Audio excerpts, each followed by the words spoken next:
Hello everyone, welcome to Knowledge Account. Public Examinations Prevention of Unfair Means Amendment Act 2026 pass হলো। এটা আমাদের সমস্ত পরীক্ষার্থীদের জন্য একটা বড় খবর। যাতে আর প্রশ্ন ফাঁস না হয়, প্রশ্ন বাতিল না হয়, তার জন্য এটা কেন্দ্র সরকারের একটা বড় পদক্ষেপ। তো এই অ্যাক্টে কি কি বলা হয়েছে না হয়েছে, কারা কোন কোন কাজগুলো করলে তাদেরকে অপরাধী বলে মানা হবে এবং তারা কি কি শাস্তি পাবে, এই সমস্ত কিছু ডিটেলসে দেখব। এক্সাম পয়েন্ট অফ ভিউ থেকেও অনেক কিছু জিনিস আমাদের এখানে দেখার রয়েছে। চলো স্টার্ট করি।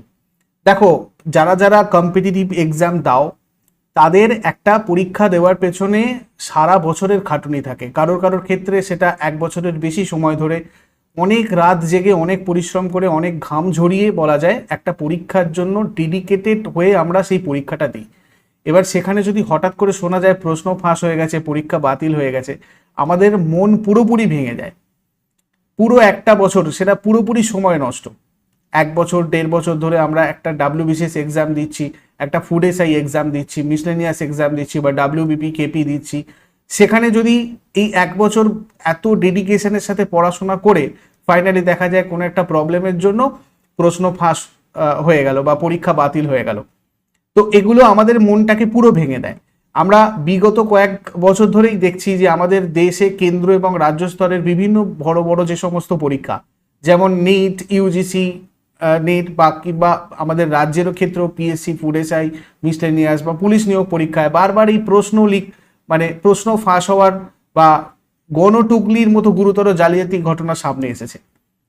এবং এর ফলে লক্ষ লক্ষ সৎ এবং পরিশ্রমী যারা অনেস্টলি পরীক্ষা দেয় এবং যথেষ্ট পরিশ্রম করে যাদের চাকরি পাওয়ার যোগ্যতা আছে, তারা অনেস্টলি পড়াশোনা করে অনেক পরিশ্রম করে অনেক ডেডিকেশন নিয়ে এই পরীক্ষাগুলোকে দেয় এবং সেই সব পরীক্ষার্থীদের ভবিষ্যৎ চরম অনিশ্চয়তার মুখে পড়েছে বেশ কয়েক বছর ধরে।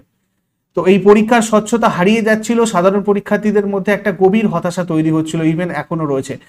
এবং এই ধরনের সংগঠিত অপরাধ চক্র এবং মাফিয়াদের কঠোর হাতে দমন করতে কেন্দ্র সরকার নিয়ে এসেছে এই বিশেষ আইন, public examinations prevention of unfair means amendment act 2026। এই আইনের মূল উদ্দেশ্য সরকারি চাকরি এবং প্রবেশিকা পরীক্ষা যেগুলো আছে সেই সমস্ত পরীক্ষাগুলোতে এই ধরনের অসৎ উপায় অবলম্বন করে যারা গন্ডগোলগুলো করছে সেগুলোকে বন্ধ করা, প্রশ্ন ফাঁসটাকে রোখা অর্থাৎ বন্ধ করা এবং অপরাধীদেরকে এমন শাস্তি দেওয়া যাতে তারা ভবিষ্যতে আর এই ধরনের অপরাধ করতে সাহস না পায়।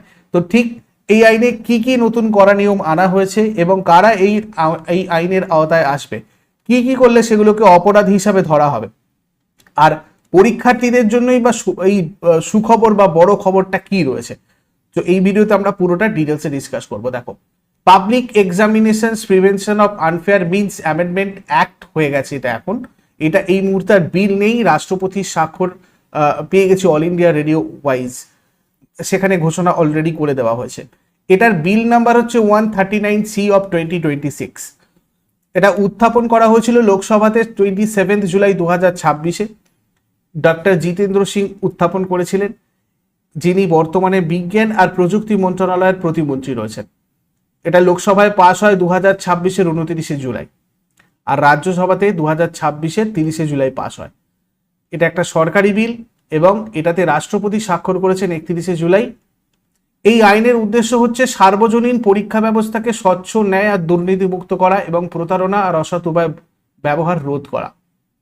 দেখো, এর মূল ভিত্তি কি? এই আইনটা অ্যাকচুয়ালি আগে একটা যেটা হয়েছে, যে আইনটা সংশোধন করে বিলটা আনা হয়েছিল, যেটা এখন অ্যাক্ট হলো নতুন করে, সেটা হচ্ছে 2024-এর public examinations prevention of unfair means act 2024। এই আইনটার মূল লক্ষ্য ছিল কেন্দ্রীয় সরকারি চাকরি এবং উচ্চশিক্ষা প্রতিষ্ঠানে ভর্তির পরীক্ষা, যেমন UPSC, SSC, রেলওয়ে, নিট, এই সমস্ত পরীক্ষাতে প্রশ্ন ফাঁস আর প্রতারণার প্রতিরোধ কার্যকর করা। তো কোন কোন পরীক্ষা এর মধ্যে আপাতত ইনক্লুডেড রয়েছে? ইউনিয়ন পাবলিক সার্ভিস কমিশন অর্থাৎ UPSC-র এক্সাম, স্টাফ সিলেকশন কমিশনের এক্সাম, রেলওয়ে রিক্রুটমেন্ট বোর্ডের সমস্ত exam, institute of banking and personnel selection অর্থাৎ IBPS, ministers of department of central government and their attached and subordinate officers for recruitment of staff এবং national testing agency দ্বারা পরিচালিত যে কোনো পরীক্ষা।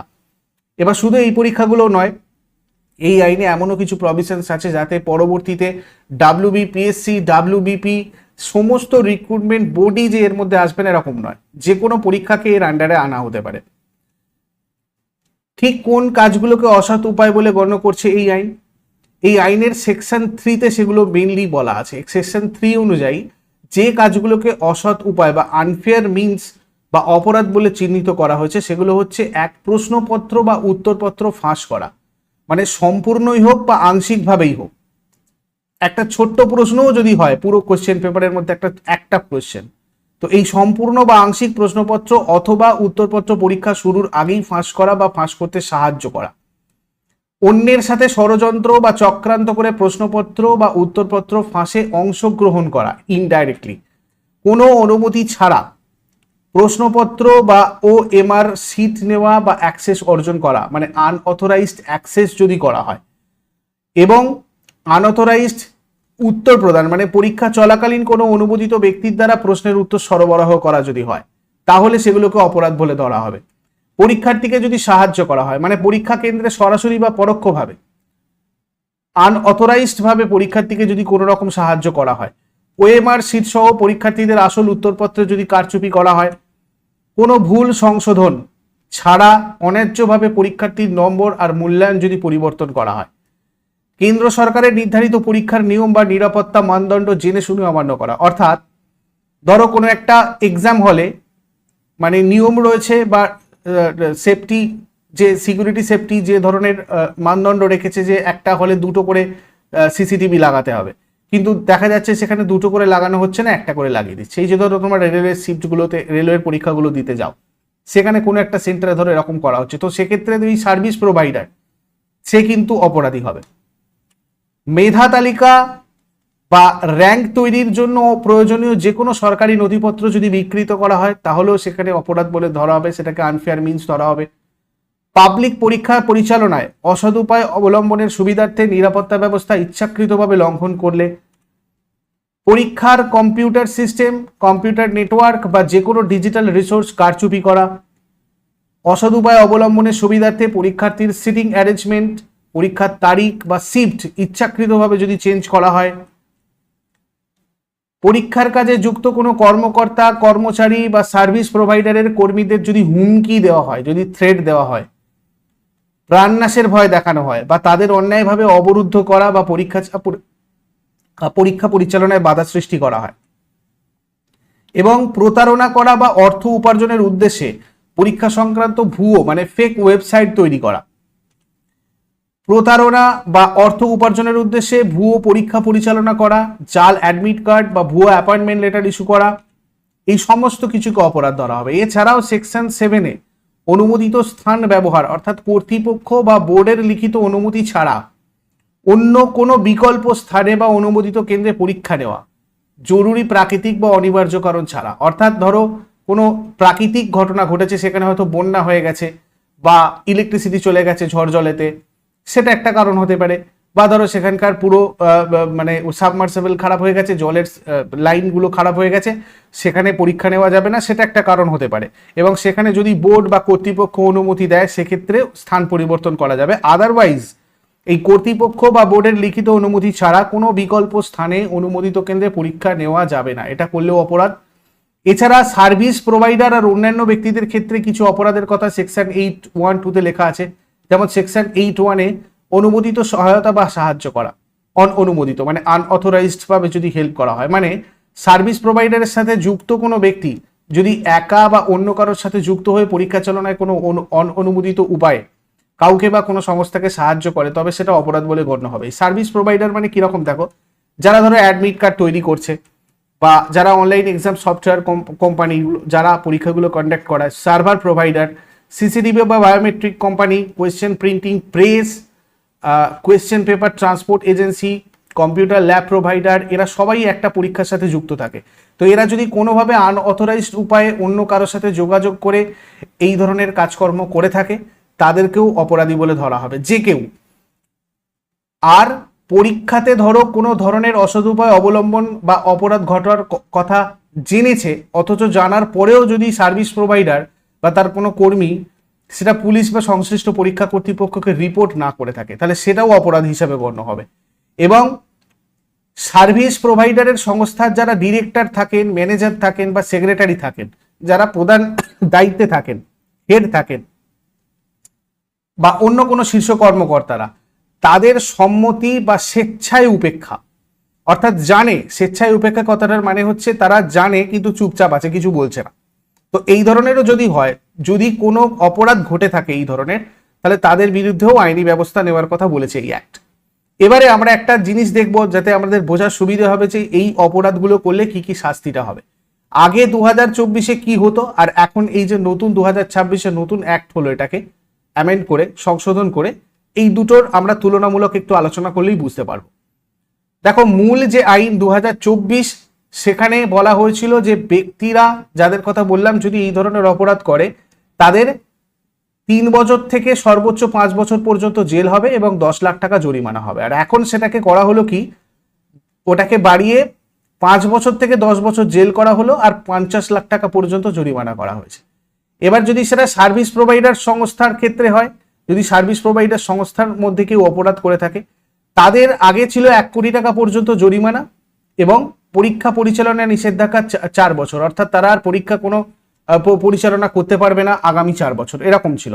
এবার এখন যেটা করা হয়েছে সেটা হচ্ছে বাড়িয়ে তাদের জরিমানাটা করা হয়েছে 5 কোটি টাকা, ঠিক আছে। এবং যেমন ধরো টিসিএস সাপোজ একটা এক্সাম নিচ্ছে, তো তার ক্ষেত্রে এই ধরনের অপরাধ দেখা গেল, তাহলে সে 1 কোটি টাকা জরিমানাও দেবে, 4 বছর সে আর পরীক্ষা কন্ডাক্ট করতে পারবে না। আর এখন সেটা করা হলো যেটা, সেটা হচ্ছে 5 কোটি টাকা তাকে জরিমানা দিতে হবে এবং 8 বছর পর্যন্ত আর কোনো পরীক্ষা সে কন্ডাক্ট করতে পারবে না। আচ্ছা, এর আগে দেখো কারাদণ্ড সংস্থা প্রধানদের ক্ষেত্রে, ডিরেক্টরদের ক্ষেত্রে শাস্তি ছিল 3 থেকে 10 বছর এবং 1 কোটি টাকা জরিমানা, সেটা এখন করা হলো 5 বছর থেকে 10 বছর এবং বাড়িয়ে 5 কোটি টাকা জরিমানা করা হয়েছে। সেকশন 11(1) এর আন্ডারে সংগঠিত অপরাধ, অর্গানাইজড ক্রাইম, যেগুলো একটা পুরো গ্যাং, একটা গ্রুপ মিলে করে, তাদের ক্ষেত্রে কারাদণ্ড ছিল 5 থেকে 10 বছর এবং জরিমানা ছিল সর্বনিম্ন 1 কোটি টাকা, মিনিমাম 1 কোটি টাকা। সেটাকে এখন বাড়িয়ে 7 থেকে 10 বছর করা হয়েছে কারাদণ্ড এবং বাড়িয়ে সর্বনিম্ন 10 কোটি টাকা করা আছে, মানে মিনিমাম 10 কোটি টাকা তাদের ফাইন হবে বা তাদের থেকে জরিমানা নেওয়া হবে। তদন্তকারী সংস্থা আগে ছিল ডিএসপি, এসিপি র্যাঙ্কের অফিসার, এরা শুধু তদন্ত করতো, বা কেন্দ্রীয় সংস্থা মানে সিবিআই একে তদন্ত করতে দেওয়া হতো। কিন্তু এখন যেটা হলো সেটা হচ্ছে পুলিশ বা সেন্ট্রাল ইনভেস্টিগেশন এজেন্সি তদন্ত করতে পারবে, বা যদি প্রয়োজন পড়ে কেন্দ্রীয় সরকার তদন্তের জন্য স্পেশাল টাস্ক ফোর্স গঠন করতে পারবে। এবং তার সাথে সাথে আরো একটা বেস্ট পার্ট হচ্ছে যেটা সেকশন 12(a)তে মেনশন করা হয়েছে, তদন্তের সময়সীমা। এর আগে যে তদন্তের কথা বলা হয়েছিল সেখানে কোনো নির্দিষ্ট সময়সীমা উল্লেখ করা ছিল না, কিন্তু নতুন একটা কি করা হয়েছে, পুলিশ, কেন্দ্রীয় সংস্থা বা স্পেশাল টাস্ক ফোর্সকে সংগঠিত অপরাধের তথ্য পাওয়ার 2 মাসের মধ্যে, অনলি 2 মান্থ, 2 মাসের মধ্যে তদন্তকে শেষ করতে হবে।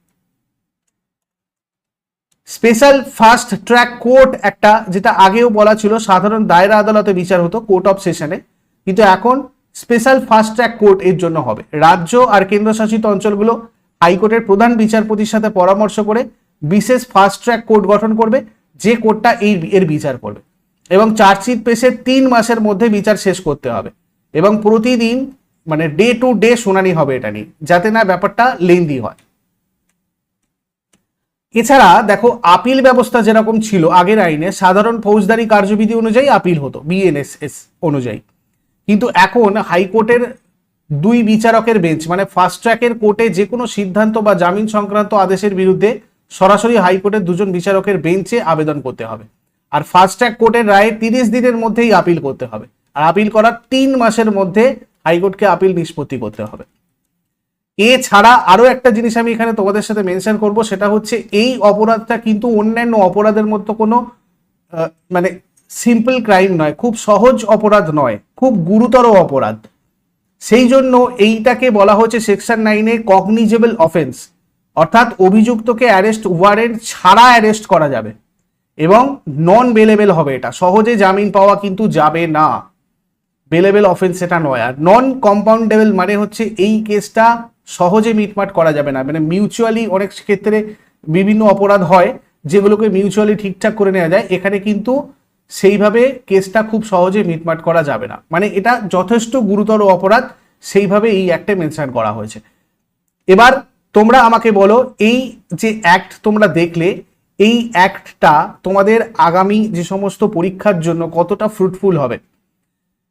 এই অ্যাক্টটা প্রণয়ন করে আগামী সমস্ত পরীক্ষার এই যে প্রশ্ন ফাঁস বা কোয়েশ্চেন লিকের ব্যাপারটা, এটাকে কতটা মেটানো যাবে, বা এটা আমাদের জন্য কতটা ভালো হলো? তোমরা আমাকে অবশ্যই সবাই মতামত কমেন্ট বক্সে জানাও। ভিডিও শেষ করার আগে আরেকটা কথা, যারা যারা সেন্ট্রাল এবং স্টেট গভর্নমেন্টের চাকরির জন্য প্রস্তুতি নিচ্ছ, বিভিন্ন পরীক্ষার জন্য, যেমন রেলওয়ের বিভিন্ন পরীক্ষা, এসএসসির বিভিন্ন পরীক্ষা, ডাব্লিউবিসিএস, এছাড়া ডাব্লিউবিপি, কেপি বা শিক্ষক এর জন্য, আপার প্রাইমারি টেট, টেট, এই সমস্ত পরীক্ষার জন্য আমাদের নলেজ অ্যাকাউন্ট অফিসিয়াল অ্যাপে পেইড কোর্স রয়েছে। তোমাদের আলাদা ডেডিকেটেড একদম পুরো এক্সাম স্পেসিফিক বা সাবজেক্ট স্পেসিফিক গাইডেন্স এখানে দেওয়া হয়। তোমরা চাইলে এগুলোতে যুক্ত হতে পারো, আমাদের সাথে কানেক্ট হতে পারো। যেমন এখন তোমাদের মিসলেনিয়াস, পঞ্চায়েত, এই ব্যাচগুলোও চলছে এবং এগুলোতে বেশ কিছু অফারও রয়েছে। তোমরা চাইলে এগুলোতে যুক্ত হতে পারো আমাদের সাথে সরাসরি কথা বলতে চাইলে নিচের এই নাম্বারটাতে হোয়াটসঅ্যাপ অথবা কল করে আমাদের সাথে সরাসরি কথা বলতে পারবে। Thank you so much.